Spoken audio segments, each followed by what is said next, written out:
Yo, YouTube, what's up with your boy, Sports and Fitness Rant? I'm back, guys. Click that like button. Subscribe to my channel. What's up, y'all? Welcome back, guys. Welcome back. Got another great video for you guys today. As usual, you guys know the deal on this channel. It's all about setting the record straight, stopping the lies, stopping the narratives, stopping them from rewriting history and bending reality. And in this video, man, we're going to talk about how winning time was Michael Jordan time. That's right, ladies and gentlemen. Winning time was Michael Jordan time. We're going to talk about in this video, man, because I don't think people really get it. You know, when we talk about Michael Jordan and the Chicago Bulls and, oh, the Bulls were the favorite. The Bulls were this, the Bulls were that. It was Michael Jordan, guys. And I want to thank you guys, man, everyone across the world, everyone across the states that's been supporting my channel. Once again, guys, I am truly, truly humbled by all support, man, for real, guys. It means a lot. Thank you for your comments, liking my videos. Thank you, guys. I know my videos ain't fancy, they're flashy, so much respect to all you guys out there, man. The true basketball fans. And you guys know what to do. Turn the volume all the way up. Hit that play button. Remember, these videos are for educational purposes. And let's roll. So, yes, guys, like I said, man, we're going to talk about how winning time was Michael Jordan time, guys. And how that relates to Michael Jordan and the Chicago Bulls being the quote-unquote favorites. Many times I've talked about this on my channel, how the Bulls were not always the favorites, right? They weren't always the favorite as people would try to make you believe. But oftentimes people were rooting for the Bulls and people were thinking, assuming that the Bulls were going to win. So yes, many times, especially during the 90s run, the Bulls were the quote-unquote favorites. But why were they the favorites, guys? Why? That's the key. That's the question that people need to be asking themselves. Why were they the favorites? Was it because their team was so great? Because guys like Horace Grant and Scottie Pippen were just so amazing. There was no one else in the league like the guys that Michael Jordan had around him, right? The Will Perdue's and the Stacey Kings, right? The Bill Cartwrights, the Craig Hodges, the Cliff Livingstons. These guys were just so great. That's why the Bulls were winning. That's why they were the favorites. No, it was Michael Jordan, guys, and Michael Jordan's ability to close games out, Michael Jordan's ability to raise his level of play. I'm always telling you guys this, man. It was Michael Jordan's ability to close out games. Winning time was Michael Jordan time. I don't know how many times on a broadcast when I was watching the Bulls back in the day that you would hear the broadcasters say, it's Michael Jordan time. It's Michael Jordan time. And when would they say this? They would say that towards the end of games, when the score was tight, right? There was only a couple minutes left in the game. That was Michael Jordan time. That's when they would say this. That's when they knew Michael Jordan was going to take over. And why do they say those things? Because Michael Jordan developed that reputation as being a crunch time performer, being a guy who raised his level of play that would come through, not just with the jump shot like he did in 1989, but with game-winning plays. Maybe he got a rebound, he got a steal, he made a key defensive stop, right? This was what Michael Jordan would do, leading by example, galvanizing his teammates in the huddle, keeping them focused. This is Michael Jordan, guys. That's winning basketball, right?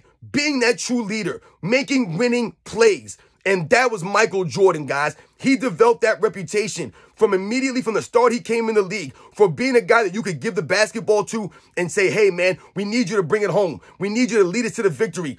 That was Michael Jordan. That was always something that he had about him. He was always a true leader. So when you think about people saying Michael Jordan, the Bulls were the favorite, and they make it as negative, they make it seem as if just because you're the favorite, you're supposed to win, you're going to win. That was what Michael Jordan, the Bulls, had to fight against. People always rooting for them, assuming they were going to win in those 90s. But it was Michael Jordan's leadership, keeping the Bulls focused, him working on his game, never resting on his laurels after the first championship or the second championship, continuing to push his teammates, push himself, right, and lead the Chicago Bulls. Once again, guys, winning time was Michael Jordan time. When it came down, I told you, at the end of these games, it was Michael Jordan, guys. It was not Scottie Pippen or Horace Grant or B.J. Armstrong or John Paxson or Dennis Rodman or Ron Harper or Tony Kukoc, even though Tony Kukoc was that dude when Michael Jordan was not there. When Michael Jordan was there, it was Michael Jordan. He was the one who developed that reputation on the Chicago Bulls, them closing you out. That was part of the greatness of Michael Jordan and the Chicago Bulls. They played great defense, and they knew if they kept the games close, that Michael Jordan could close it out. Other teams knew the deal. That was part of Doug Collins' formula for success before he was replaced by Phil Jackson. This is why they were starting to ascend, going to the second round and then going to the Eastern Conference Finals before Phil Jackson came in. Doug Collins wanted the Bulls to play good, really good defense, elite level defense, which they were one of the top defensive teams. Play really hard-nosed defense, keep the score close, and have Michael Jordan bring it home at the end. That's what the Chicago Bulls relied on. There was no one else on that team to get a basket at a high level consistently.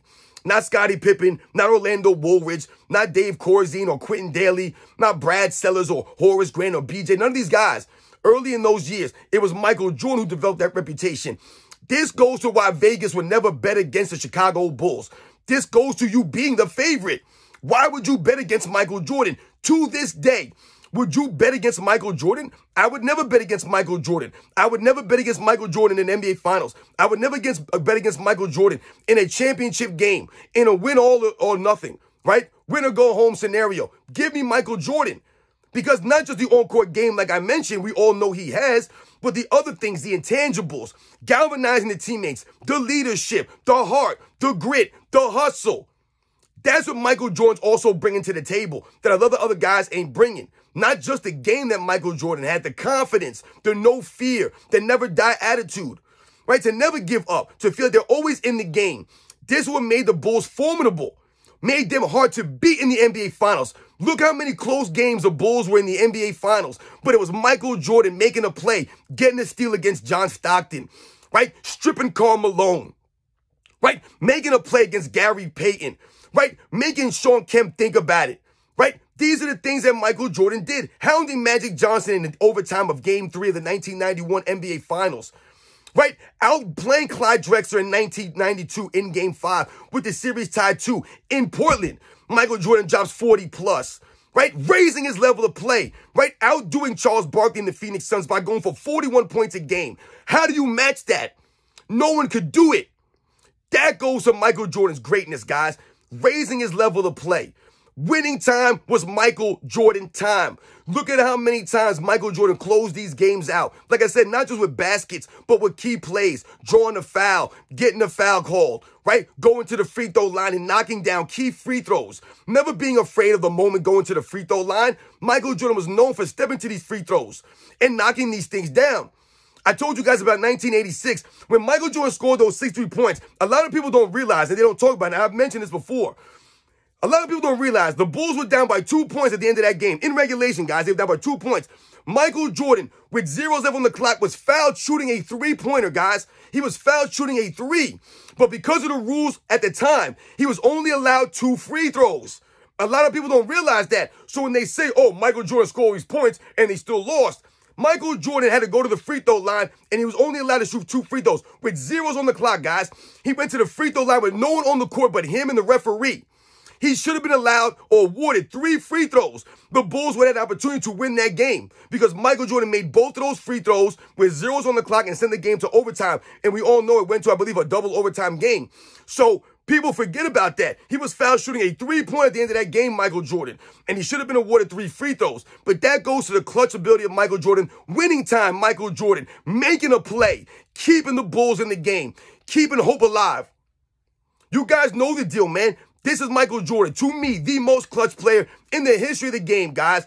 To me, whenever if I needed a game, if I needed a basket, a stop, a leadership, whatever it is, if I need a win, I'm going with Michael Jordan, man.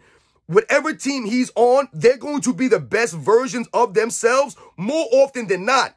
This is why he never went to a Game 7. Bill Russell played a lot of Game 7s, and that goes to the greatness of the era he played in, the competition he was going against, the players. It goes to Bill Russell's greatness for winning those Game 7s, but also it goes to Michael Jordan's greatness, never allowing a Game 7. He played against great teams and great players and great competition in a great era, but never went to a Game 7 because Michael Jordan always knew the importance and understood anything could happen in a Game 7. Someone could roll their ankle. Scottie Pippen could have a migraine. Someone could go down. So he always knew closing out in Game 6 was the best possible choice, and he raised his level of play and always came through. This is why Vegas never picked against the Chicago Bulls, Michael Jordan-led Chicago Bulls. No one was going against Michael Jordan and Chicago Bulls at that time. And it was an earned reputation for raising his level of play. Winning time was Michael Jordan time. We all know about Miller time. Reggie Miller known for being a clutch time performer, for knocking down shots. But it was Michael Jordan who was known for being the most clutch player in the history of the game. He was known for coming through with big-time shots, big-time plays, scoring in a flurry at the end of these games, right? All of a sudden, the Bulls are down by 6, 7 points with a minute to go. All of a sudden, Michael Jordan goes on a tear, and the Bulls win by 3. You guys know the deal, man. These are the facts, man. Winning time was Michael Jordan time, guys. Always coming through in the clutch, man. More often than not, man. Leading by example, raising his level of play, man. The X factor. This is why Michael Jordan was the Finals MVP in all those NBA Finals. He was the X factor. He always was. You guys know the deal, man. I'll catch you guys on the next one.